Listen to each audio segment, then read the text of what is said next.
उत्तराखंड के पहाड़ों के बीच बसा एक छोटा सा गांव था, ग्राम कपड़िया। चारों ओर हरियाली, ठंडी हवाएं और सादगी भरी जिंदगी। उसी गांव में रहता था एक साधारण लेकिन बड़े सपनों वाला लड़का, सौरभ। सौरभ का एक ही सपना था, भारतीय सेना में भर्ती होना। हर रोज सुबह ठीक 4 बजे, जब पूरा गांव गहरी नींद में होता, सौरभ उठ जाता। ठंडी हवा और अंधेरे की परवाह किए बिना वह दौड़ने निकल पड़ता। पहाड़ों की ऊंची नीची राहों पर उसकी दौड़ सिर्फ शरीर की नहीं बल्कि उसके सपनों की तैयारी होती थी।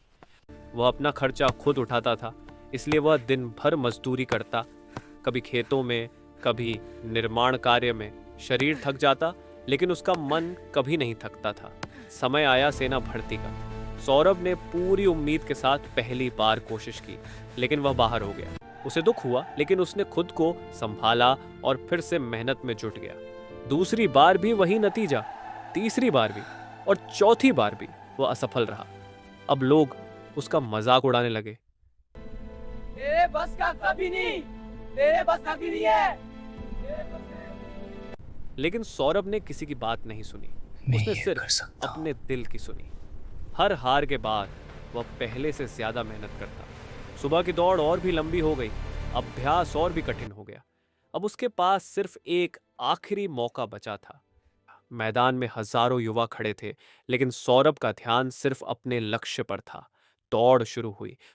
एक एक करके उसने सभी चरण पार कर लिए। दौड़, शारीरिक परीक्षा और मेडिकल टेस्ट। फिर आया सबसे बड़ा पल, रिजल्ट का।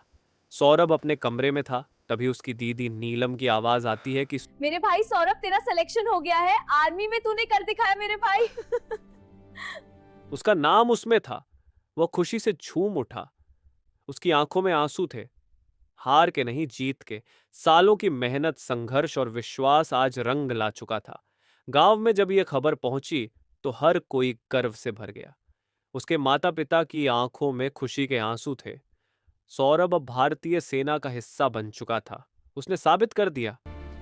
कोशिश करने वालों की कभी हार नहीं होती मेरे दोस्त, कभी हिम्मत मत हारो।